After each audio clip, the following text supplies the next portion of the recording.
بسم اللہ الرحمن الرحیم۔ احکام پردہ میں ہمارا آج کا مذاکرہ ہے شرعی پردے کے 3 درجات میں سے تیسرا درجہ، یعنی حجاب کے تیسرے درجے کا ثبوت اور اس کا تذکرہ۔ حجاب کا تیسرا درجہ یہ ہے، پہلا درجہ تو یہ تھا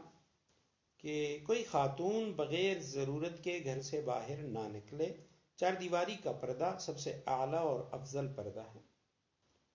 نمبر 2، بوقت ضرورت جب گھر سے باہر نکلے تو اس کا پورا بدن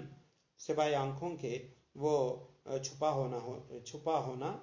چاہیے اور اس کا پردہ ہونا چاہیے۔ اور حجاب کا تیسرا درجہ یہ ہے کہ جب عورت گھر سے باہر نکلے تو اس کا پورا بدن سر سے لے کر پاؤں تک ڈھکا ہوا ہو، البتہ ضرورت کے وقت اپنا چہرہ اور ہتھیلیاں کھول دے، بشرطے کے فتنے سے معمون ہو۔ حجاب کا یہ جو تیسرا درجہ ہے تو قرآن کریم کی سورہ نور کی آیت نمبر 31، اس میں اس کا ذکر ہے، وَقُلْ لِلْمُؤْمِنَاتِ يَغْضُضْنَ مِنْ أَبْصَارِهِنَّ وَيَحْفَظْنَ فُرُوجَهُنَّ وَلَا يُبْدِينَ زِينَتَهُنَّ إِلَّا مَا ظَهَرَ مِنْهَا، یعنی آپ صلی اللہ علیہ وسلم مسلمان عورتوں سے کہہ دیجئے کہ وہ اپنی نگاہیں نیچی رکھیں اور اپنی شرمگاہوں کی حفاظت کریں اور اپنی زینت کو ظاہر نہ کریں مگر جو اس میں کھلی چیز ہے، ما ظہر منہا۔ یہ جو ما ظہر منہا، اس کی تفسیر کے اندر مفسرین کا اختلاف ہے صحابہ کرام کے دور سے۔ عبداللہ ابن عباس رضی اللہ تعالی عنہما اور عبداللہ ابن عمر اور حضرت عائشہ رضی اللہ تعالی عنہا، ان سے مروی ہے کہ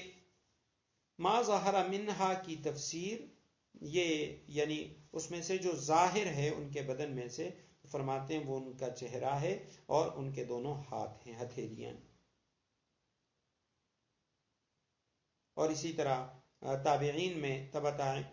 میں کئی حضرات انہوں نے اسی قول کو لیا ہے، جبکہ صحابہ کرام میں سے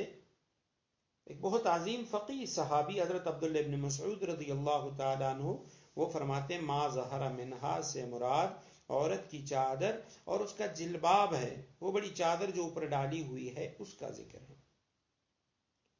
تو پہلی تفسیر کے مطابق یہ آیت اس پہ دلالت کرتی ہے کہ عورت کے لیے ضرورت کے وقت چہرہ اور ہتھیلیاں کھولنا جائز ہے، اور اس پہ کچھ احادیث بھی دلالت کرتی ہیں۔ ابو داود کی ایک روایت ہے، حضرت عائشہ رضی اللہ تعالیٰ عنہ فرماتی ہیں ان اسماء بنت ابی بکر دخلت علی النبی صلی اللہ علیہ وسلم وعلیہا ثیاب رقاق۔ حضرت اسماء بنت ابی بکر حضور اقدس صلی اللہ علیہ وسلم کے پاس اس حال میں آئیں کہ ان کے اوپر باریک کپڑے تھے۔ حضور صلی اللہ علیہ وسلم نے ان سے اعراض فرمایا اور ان سے مخاطب ہو کر فرمایا، اسماء، جب عورت بالغ ہو جائے تو یہ مناسب نہیں کہ اس کے جسم کا کوئی حصہ نظر آئے سوائے اس کے اور اس کے، اور آپ صلی اللہ علیہ وسلم نے چہرے اور ہتھیلیوں کی طرف اشارہ کیا۔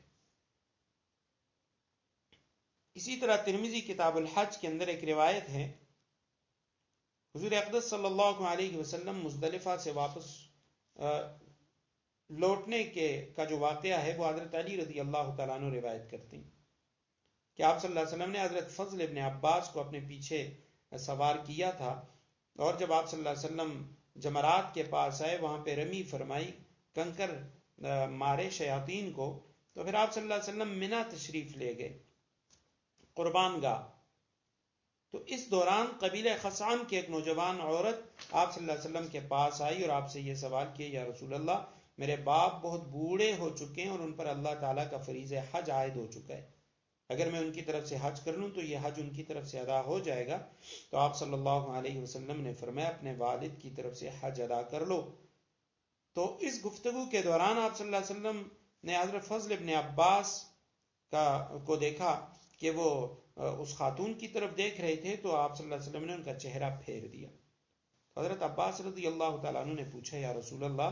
آپ نے اپنے چچزاد بھائی کا چہرہ کیوں پھیر دیا؟ تو حضور اقدس صلی اللہ علیہ وسلم نے فرمایا، میں نے نوجوان مرد و عورت کو دیکھا تو میں ان پر شیطان سے بے خوف نہیں ہوا۔ اور ایک روایت میں آتا ہے کہ ان کے ساتھ یعنی اس کے والد بھی تھے، وہ ایک دیہاتی کی بیٹی تھی، ایک عرابی کی، اور اس کے ساتھ اس کی یعنی عرابی بھی تھا اور اس کی بیٹی بھی تھی۔ تو وہ عرابی اپنی بیٹی کو حضور اقدس صلی اللہ علیہ وسلم پر اس امید سے پیش کر رہا تھا کہ رسول اللہ آپ اس سے نکاح فرما لیں۔ تو حضرت فضل فرماتے ہیں میں اس کی طرف دیکھنے لگا تو حضور اقدس صلی اللہ علیہ وسلم نے میرا سر پکڑ کر اس کی طرف سے پھیر دیا۔ اور بخاری کے اندر بھی یہ واقعہ جو ہے وہ موجود ہے۔ تو اس روایت میں یعنی عبداللہ ابن عباس رضی اللہ تعالیٰ عنہ کی جو حدیث ہے تو اس کے سیاق سے یہ ظاہر ہو رہا ہے کہ اس عورت کا چہرہ کھلا ہوا تھا، اسی لیے انہوں نے فرمایا کہ وہ خوبصورت عورت تھی اور اس کے حسن نے حضرت فضل کو متعجب کر دیا تھا۔ اور حدیث میں اس کی صراحت موجود ہے کہ آپ صلی اللہ علیہ وسلم نے حضرت فضل کے چہرے کو اس عورت کی طرف سے پھیر دیا تھا، لیکن اس عورت کو چہرہ ڈھانپنے کا حکم نہیں دیا، اس لیے کہ وہ عورت حالت احرام میں تھی، اور شاید حضور اقدس صلی اللہ علیہ وسلم نے اس وجہ سے بھی چہرہ ڈھانپنے کا حکم نہ دیا ہو کہ شدید ازدحام میں چہرے کا پردہ کرنے کی صورت میں گر جانے یا کسی اور تکلیف میں مبتلا ہونے کا اندیشہ تھا۔ بہرحال یہ حدیث مبارکہ اس بات کی دلیل ہے، ان حضرات کی دلیل ہے کہ جو کہتے ہیں کہ یعنی بوقت ضرورت عورت کے لیے چہرہ اور ہتھیلیاں کھولنا وہ جائز ہے۔ اسی طرح ایک اور خاتون کا واقعہ آتا ہے بخاری کے اندر کہ وہ آپ صلی اللہ علیہ وسلم کے پاس آئی اور کہنے لگی یا رسول اللہ میں اس لیے آئی ہوں تاکہ میں اپنے آپ کو آپ کے لیے ہبہ کر دوں۔ تو آپ صلی اللہ علیہ وسلم نے اس خاتون کو دیکھا اور اوپر سے نیچے تک غور سے دیکھا اور نظر نیچی کر لی اور پھر اپنا سر جھکا لیا۔ تو یعنی اس سے بھی یہ ظاہر ہو رہا ہے کہ اس وقت اس خاتون کا چہرہ کھلا ہوا تھا۔ اور جہاں تک عورت کے چہرے اور ہتھیلی کی طرف دیکھنے کے سلسلے میں فقہا ان کے مذاہب ہیں تو تمام فقہا کا اس پر اتفاق ہے کہ اگر لذت حاصل کرنے کی نیت سے دیکھنا ہو تو دیکھنے کے نتیجے میں یہ یعنی ایسے فتنے کا اندیشہ ہو کہ وہ گناہ کی طرف اس کو لے جائے تو اس صورت میں دیکھنا جائز نہیں ہے، بلکہ ایسی صورت میں عورت کے چہرے اور ہتھیلیوں کی طرف دیکھنے کے حرام ہونے میں کسی کا اختلاف نہیں ہے۔ لیکن اگر مرد فتنے میں مبتلا ہونے سے محفوظ ہو اور دیکھنے سے لذت حاصل کرنا بھی مقصود نہ ہو تو پھر اس کے جواز میں اختلاف ہے۔ امام حنیفہ رحمہ اللہ اور امام مالک رحمہ اللہ کے نزدیک ایسی صورت میں چہرے اور ہتھیلیوں کی طرف نظر کرنا وہ جائز ہے جہاں فتنے کا خوف نہ ہو۔ اور اکثر شوافی اور بعض حنابلہ ان کا بھی یہی مذہب ہے، لیکن شوافی اور حنابلہ کے نزدیک ان کا جو مختار مذہب ہے وہ عدم جواز کا ہے۔ وہ کہتے ہیں اگر شہوت اور فتنے کا اندیشہ نہ ہو تو تب بھی یعنی کسی خاتون کے چہرے کی طرف دیکھنا یا اس کے لیے چہرہ کھولنا وہ جائز نہیں ہے۔ تو اب یہ جو ما ظہر منہا ہے اس میں صحابہ کرام سے بھی اختلاف ہے۔ بعض نے یعنی اس سے جس طرح چہرہ اور ہتھیلیاں مراد لی ہیں تو دیگر جو صحابہ کرام ہیں انہوں نے بعض نے اس سے یعنی موزے اور چادر مراد لی ہے، اور چونکہ اس پہ تمام حضرات فقہاء کرام وہ متفق ہیں اگر چہرے کی طرف دیکھنے سے خوف وہ فتنے کا اندیشہ ہو تو پھر چہرے کی طرف دیکھنا یہ حرام ہے، ناجائز ہے، اور اسی طرح عورت کے لیے چہرہ کھولنا وہ درست اور جائز نہیں ہے۔ حضرت مفتی شفیع رحمہ اللہ نے یہ تمام کے تمام جتنے بھی اقوال ہیں حضرات فقہاء کرام کی جو ان کے جو مذاہب ہیں ان کے جو دلائل ہیں تو وہ سب لکھنے کے بعد حضرت مفتی شفیع رحمہ اللہ نے اس کا خلاصہ لکھا ہے اور تطبیق لکھی ہے۔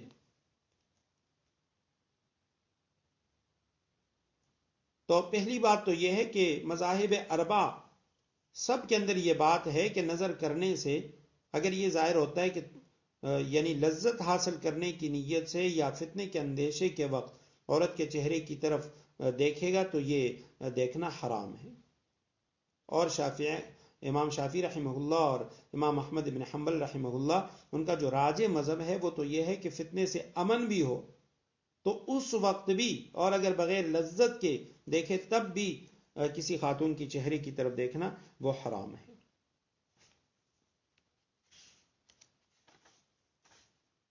تو حضرت مفتی شفیع رحمہ اللہ انہوں نے جو اس کا خلاصہ لکھا ہے تو وہ فرماتے ہیں ان تمام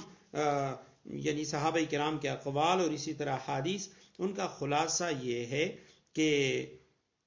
جس طرح بعض روایات کے اندر احتمال ہے کہ چہرہ اور ہتھیلیاں اس کے کھولنے کو جائز قرار دے دیا، تو اسی طرح بعض روایات کے اندر الا ما ظہر منہا سے وہ فرماتے ہیں کہ عورتوں کی جو اوپر والی چادر ہے یا برقع ہے تو وہ چیزیں مراد ہیں۔ تو مفتی شفیع رحمہ اللہ وہ فرماتے ہیں اس کا یعنی خلاصہ یہ ہے، یہ تعارض وہاں ختم ہوتا ہے جس طرح حضرت تھانوی رحمہ اللہ انہوں نے بھی لکھا ہے، اور فرماتے ہیں اگر گہری نظر سے اس آیت کریمہ کو دیکھا جائے تو آیت کریمہ میں فرمایا ما ظاہرا، کہ جو اس میں سے ظاہر ہو، یہ نہیں فرمایا گیا کہ اظہار، ما اظہرا جو عورت خود ظاہر کرے، تو فرماتے ہیں جن اعضاء کا چھپانا استطاعت سے خارج ہو تو اس صورت میں ان کا کھولنا جائز ہے۔ یعنی کسی ایسی صورت میں اب بہت زیادہ بھیڑ ہے، رش ہے، اور اگر وہ چہرے کو چھپاتی ہے، اسے راستہ نظر نہیں آتا یا اس کے گرنے کا خطرہ ہے، تو اس صورت میں اس کے لیے چہرہ کھولنا جائز ہے۔ تو یہ اس صورت میں ہے کہ جب اس کا چھپانا اس کے لیے اس کی استطاعت سے خارج ہو۔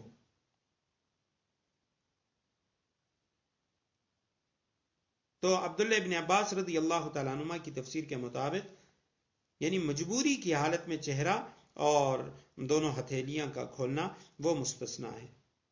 اور یہ عبداللہ ابن مسعود رضی اللہ تعالیٰ عنہ کے قول کے خلاف بھی نہیں ہے،